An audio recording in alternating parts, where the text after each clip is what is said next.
Just another routine mission. Why do they always say that before a mission? Of course it's routine. You haven't done anything yet.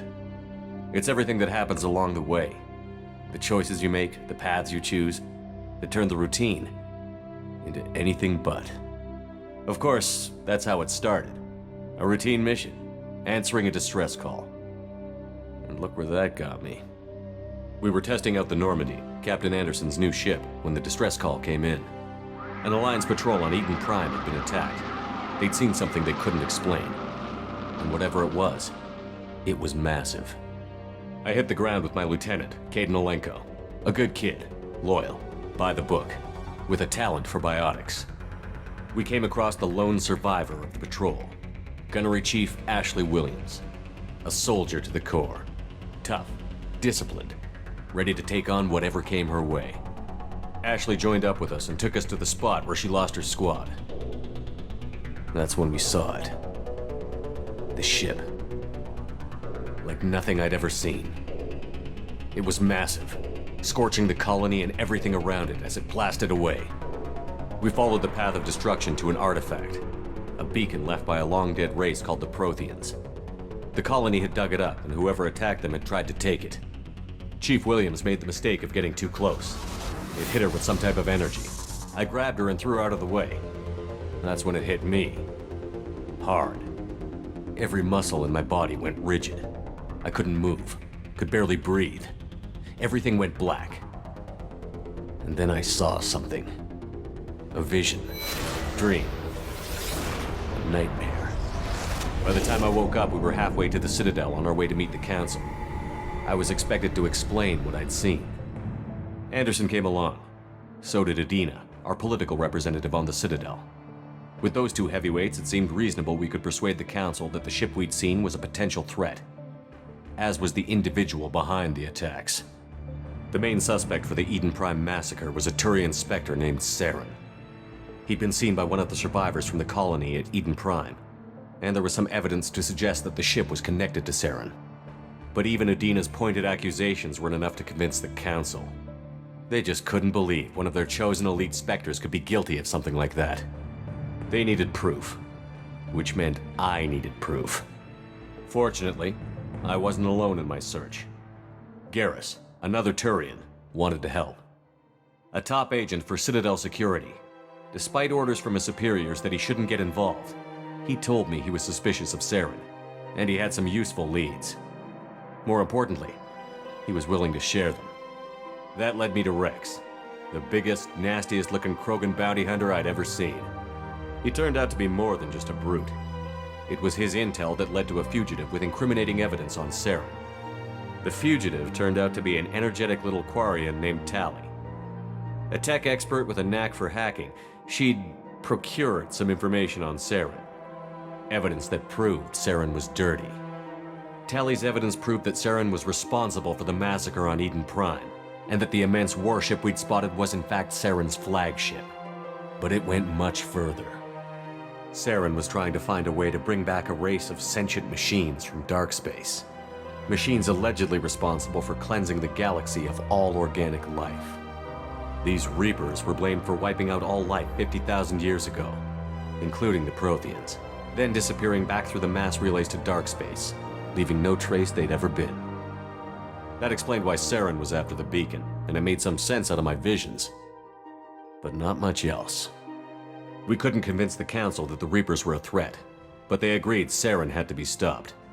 They stripped him of his Spectre status and gave me the honor of becoming the first human Spectre. My first task?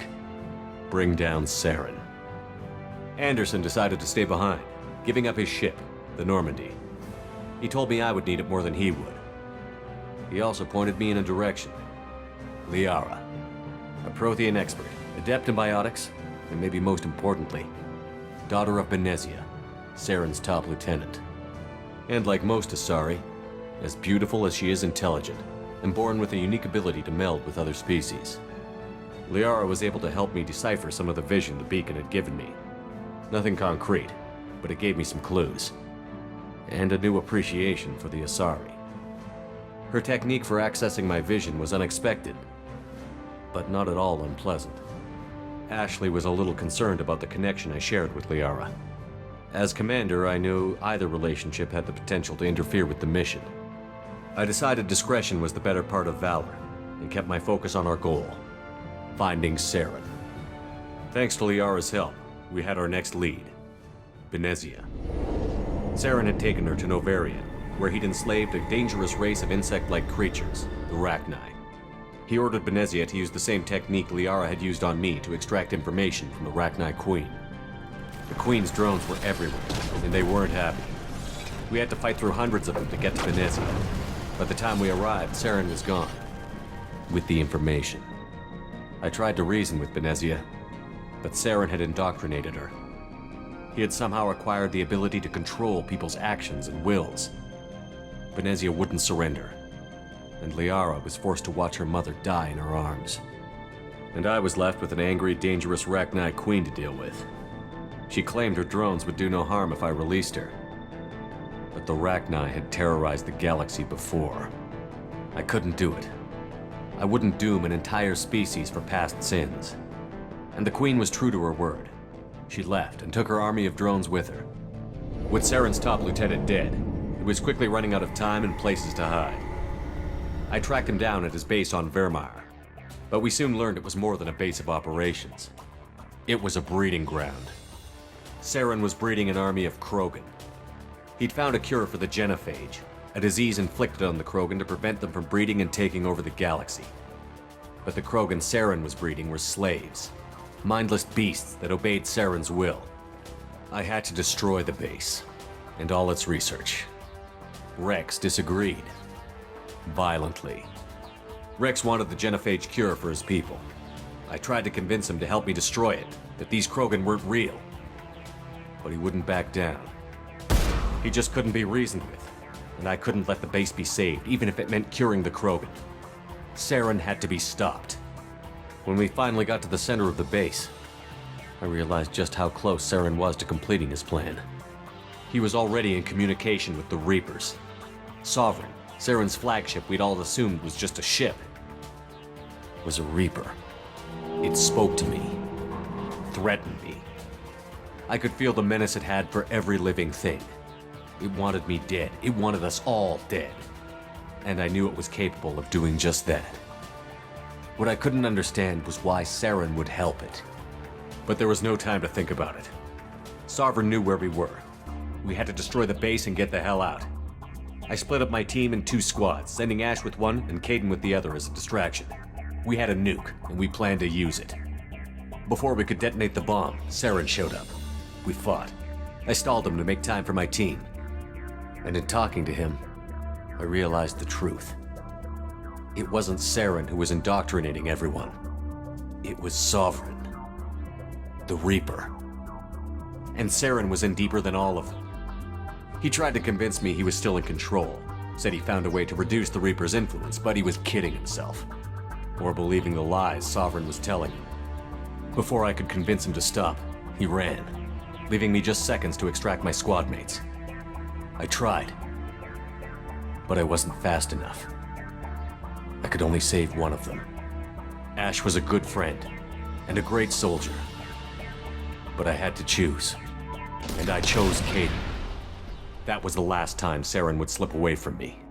I knew then, the next time we met, one of us would die. With my team mostly intact, we chased Saren and his army to Ilos, a long-lost planet that had once belonged to the Protheans. As we prepared for what we knew would be a desperate fight, I spoke to my crew. We were just one ship, against Saren's growing army.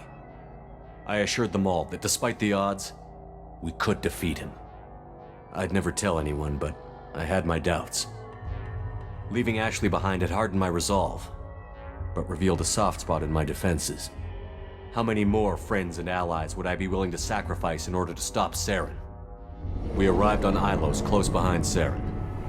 Once on the planet, we discovered a Prothean databank that helped me put the final pieces of my vision together. The Reapers had come 50,000 years ago, and every 50,000 years before that, each time purging the galaxy of life. The Protheans had fought and died, like every species before them. But a few survived long enough to leave a parting gift. The Protheans had discovered that the Citadel was the key to controlling the mass relays. By sabotaging the Citadel, they found a way to close the relays to dark space, slowing the Reaper's return, giving us the time we needed to find a solution to stop the Reapers once and for all.